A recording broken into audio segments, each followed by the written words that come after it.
गर्मी इतनी है कि हवा भी आग उगल रही है। माधव, जिसके पैर फटे हुए हैं और हाथ में एक पुराना कटोरा है, सड़क के किनारे चल रहा है। उसके शरीर पर जगह जगह चिथड़े लटक रहे हैं। वह सुंदरपुर के मुखिया ठाकुर जोरावर सिंह की हवेली के सामने रुकता है।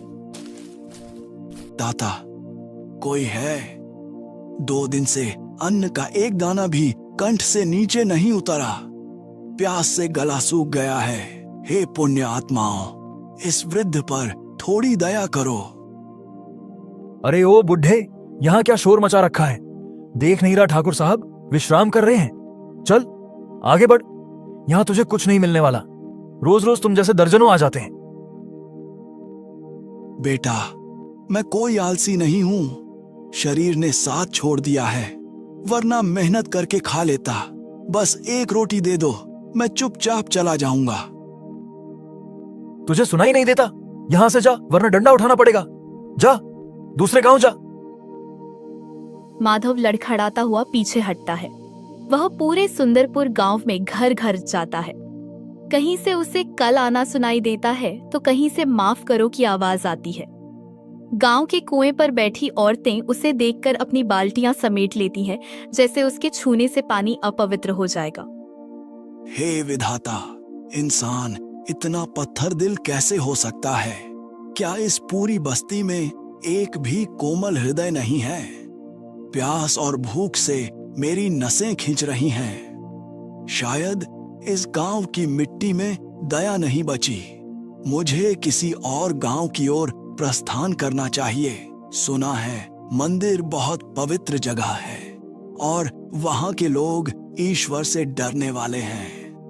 दोपहर ढलकर शाम होने को है। माधव घिसटते हुए धर्मगढ़ की सीमा पर पहुंचता है। उसकी आंखों के सामने अंधेरा छा रहा है। वह बार बार गिरता है और फिर उठता है। बस थोड़ी दूर और। यदि आज भोजन न मिला तो ये रात मेरी आखिरी रात होगी। हे ईश्वर, लोग कहते हैं कि तू कण कण में है, फिर भूखे को भोजन क्यों नहीं मिलता? क्या तू भी अमीरों की ही सुनता है? तभी उसे दूर से एक मंदिर का सुनहरा शिखर चमकता हुआ दिखाई देता है। ढलते सूरज की किरणें उस पर पड़कर उसे दैवीय बना रही हैं। मंदिर से शंख और घंटों की मधुर ध्वनि गूंज रही है। माधव के चेहरे पर एक क्षीण मुस्कान आती है। वो देखो, साक्षात महादेव का मंदिर। मंदिर तो भगवान का घर होता है। वहां तो कोई भेदभाव नहीं होगा। वहां लड्डू होंगे, फल होंगे और सबसे बढ़कर वहां भगवान के भक्त होंगे जो मुझे खाली हाथ नहीं जाने देंगे। हाँ, मुझे वहां जरूर सहारा मिलेगा। मंदिर का प्रांगण अत्यंत भव्य है। चारों ओर संगमरमर लगा है। बीच में पंडित चंद्रमणि रेशमी धोती और अंग वस्त्र पहने ऊंचे आसन पर विराजमान है। उनके सामने थालों में मेवे, फल और केसरिया लड्डुओं का ढेर लगा है। भक्तगण आकर कीमती उपहार चढ़ा रहे हैं। माधव कांपते हुए कदमों से सीढ़ियां चढ़कर भीतर आता है। वाह, कैसी सुगंध है! पंडित जी, महाराज को कोटि कोटि नमन। छी, ये कैसी दुर्गंध है? अरे, इस भिखारी को अंदर किसने आने दिया? पहरेदारों, कहां सो रहे हो तुम सब? पंडित जी, पहरेदार बाहर किसी अमीर की गाड़ी पार्क करवा रहे थे। मैं चुपचाप आ गया। महाराज, मैं बहुत भूखा हूँ। देखिए ना, मंदिर में इतने सारे लड्डू रखे हैं। क्या इनमें से एक भी मुझे मिल सकता है? मुझे बहुत जोर से भूख लग रही है। 2 दिन से पेट खाली है। अरे मूर्ख, तुझे पता भी है ये किसके लिए है? ये 125 किलो लड्डुओं का भोग शहर के बड़े सेठ जी ने लगवाया है। ये महाप्रसाद है। यह तेरे जैसे गंदे और दरिद्र लोगों के लिए नहीं है। ये उन लोगों के लिए है जो मंदिर में स्वर्ण दान करते हैं। लेकिन पंडित जी, भगवान तो सबका है। क्या भगवान ने ये कहा है कि भूखा इंसान उनके द्वार से खाली हाथ जाए? यह तो भगवान का घर है। यहाँ तो कोई भी आ सकता है। आपने तो मुझे अछूत बना दिया। जुबान लड़ाता है, नीच कहीं का। भाग यहां से, वरना अनर्थ हो जाएगा। तूने अपनी मौजूदगी से इस पवित्र स्थान को भ्रष्ट कर दिया है। इसे बाहर निकालो और सीढ़ियों पर गंगा जल छिड़को। 2 हट्टे कट्टे सेवक आते हैं और माधव को उसकी गर्दन से पकड़कर घसीटते हुए बाहर ले जाते हैं। वे उसे सीढ़ियों से नीचे धक्का दे देते हैं। माधव का मिट्टी का कटोरा टूटकर चकनाचूर हो जाता है। रात हो चुकी है। माधव अपमान और भूख की आग में जलता हुआ जंगल की ओर निकल जाता है। वह एक घने वृक्ष के नीचे बैठ जाता है। सियार और उल्लुओं की आवाजें गूंज रही हैं। वह दहाड़ मारकर रोने लगता है। हे परमात्मा, आज सिद्ध हो गया कि तू कहीं नहीं है। अगर तू होता तो तेरे ही घर में तेरे ही नाम पर मुझे दुत्कारा नहीं जाता। मैंने सारी उम्र तेरा नाम जपा। क्या यही मेरा नसीब था? क्या तेरे नाम में इतनी भी शक्ति नहीं कि एक दीन को एक रोटी दिला सके? आज मुझे पता लग गया कि मंदिरों में पत्थर तो हैं, पर भगवान नहीं। अगर भगवान होता तो वह उन लड्डुओं को मिट्टी बना देता जो भूखे को नहीं मिल सके। अब मैं कहां जाऊं? किससे मांगूं? अब इस संसार में कहीं कोई ईश्वर नहीं रहा। सब पाखंड है, सब दिखावा है। माधव सिसकियां लेते हुए जमीन पर लेट जाता है। उसकी सांसें उखड़ रही हैं। तभी अचानक पूरे वन में एक ऐसी चमक फैलती है जैसे सैकड़ों चंद्रमा एक साथ उदय हो गए हों। हवाओं में कस्तूरी की सुगंध घुल जाती है। माधव अपनी आंखें खोलता है और देखता है कि सामने एक अत्यंत तेजोमय महापुरुष खड़े हैं। वे और कोई नहीं, स्वयं कबीर साहिब जी हैं। कबीर साहिब की आभा इतनी शांत है कि माधव का सारा क्रोध पल भर में शांत हो जाता है। कबीर साहिब उसके समीप बैठते हैं और उसके सिर पर अपना करुण हाथ रखते हैं।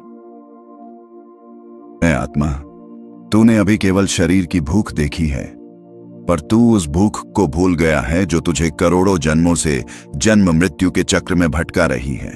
आप कौन हैं? क्या आप मुझे भोजन देंगे या आप भी मुझे यहाँ से भगा देंगे? मैं तुझे वह भोजन देने आया हूं जिसे खाने के बाद फिर कभी भूख नहीं लगेगी। माधव सुन, तू जिस मंदिर से निकाला गया वह काल का जाल है। वहां भगवान नहीं, केवल व्यापार है। इस जन्म और मरण के इस दीर्घ रोग से 21 ब्रह्मांड के सर्व प्राणी ग्रस्त हैं। तू अकेला दुखी नहीं है। देख, जिसे तू सुख समझता है वह केवल धोखा है। चाहे वे पुण्य आत्माएं जिन्हें ब्रह्मा जी की पोस्ट प्राप्त है, भले ही वे विष्णु जी के पद को प्राप्त हैं, चाहे वे शंकर के पद को प्राप्त हैं और कोई पृथ्वीपति है, चाहे इंद्र स्वर्ग का राजा बना है, इन सबको जन्म और मरण का रोग लगा हुआ है। कोई स्थिर नहीं है।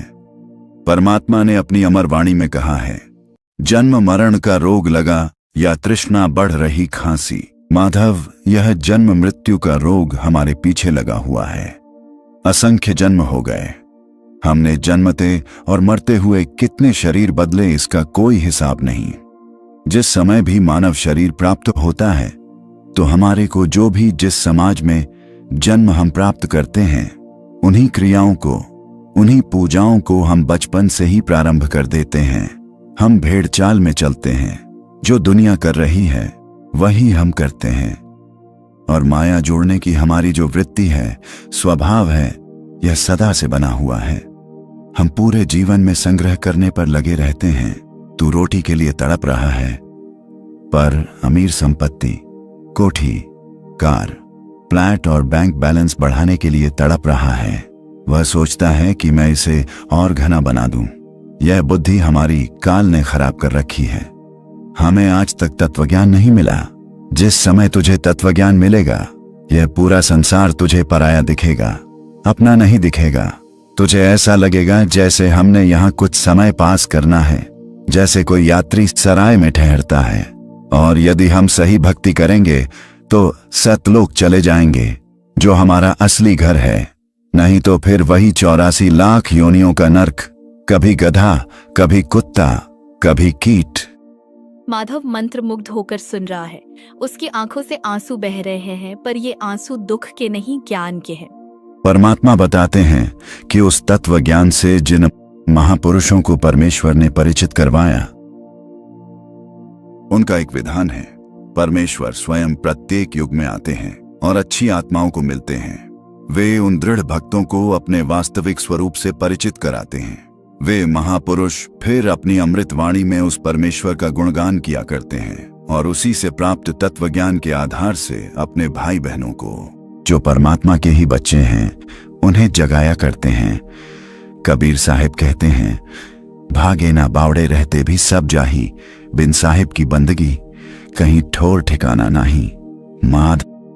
माधव, जैसे ओस की बूंदें घास पर होती हैं, धूप लगते ही उड़ जाती हैं, वैसी ही तेरी यह आयु है। गरीबदास जी कहते हैं कि उस साहिब की बंदगी करो, वरना अंत समय में पछतावा ही हाथ आएगा। जो लोग पहले चले गए, क्या वे लौट कर आए?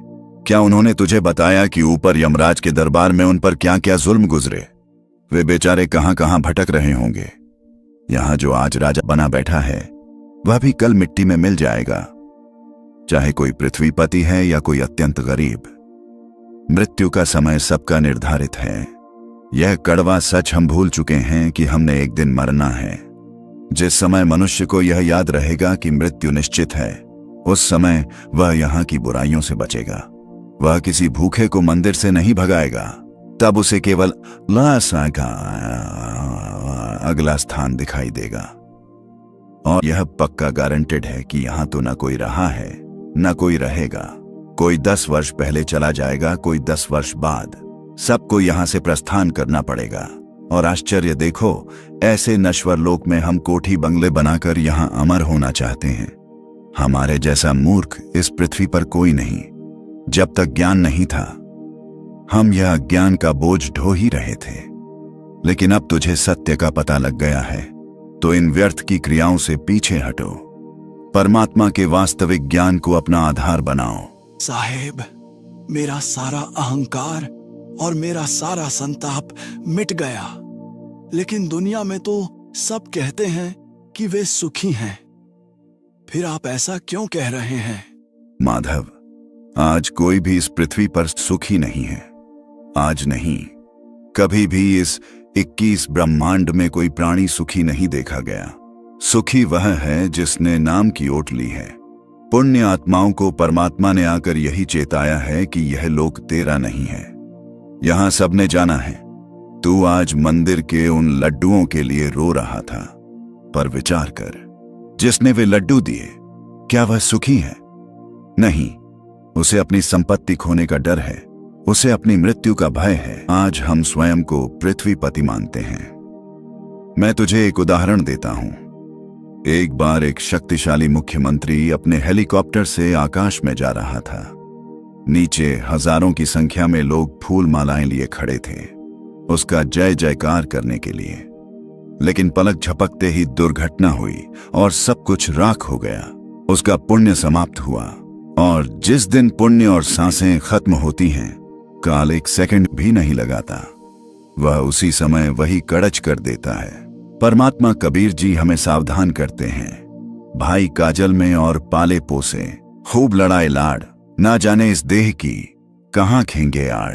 विचार कर माधव, कहां हम जन्म लेते हैं, कहां माता पिता हमें बड़े लाड़ प्यार से पालते पोसते हैं, हमारी हर इच्छा पूरी करते हैं, और अंत में न जाने इस देह की हड्डियां किस मिट्टी में जाकर दबेंगी या किस आग में जलेंगी, कोई नहीं जानता।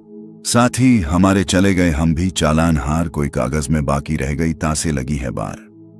वे हमें यही समझाना चाहते हैं कि हम भी चालानहार हैं, हम भी मुसाफिर हैं।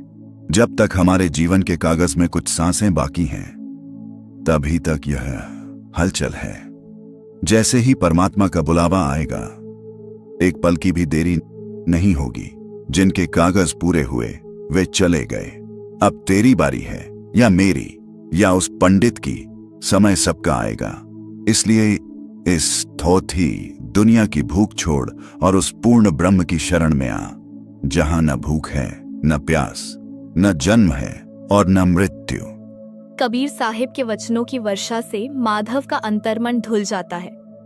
उसे अब अपने फटे कपड़ों की शर्म नहीं है और न ही पेट की भूख की तड़प। उसे ऐसा महसूस होता है जैसे उसके भीतर ऊर्जा का महासागर बह रहा हो।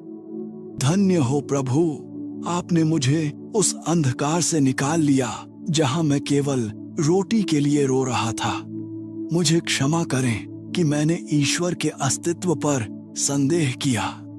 अब मुझे समझ आया कि असली ईश्वर मंदिरों की दीवारों में नहीं, बल्कि आपके इन वचनों में है। साहेब, अब मुझे क्या करना चाहिए? क्या मैं वापस उसी मंदिर जाऊं? नहीं माधव, अब तुझे किसी के सामने हाथ फैलाने की आवश्यकता नहीं। जो सबका दाता है वह तेरे साथ है। जा और इस तत्व ज्ञान का प्रकाश दूसरों तक पहुंचा। लोगों को बता कि यह संसार एक सराय है, असली घर कहीं और है। भक्ति कर और दूसरों को भी सत्य मार्ग दिखा। एक तीव्र प्रकाश होता है और कबीर साहेब अंतर ध्यान हो जाते हैं। केवल उनकी आवाज हवा में गूंजती रहती है। सत साहेब, सत साहेब। सुबह की पहली किरण फूटती है।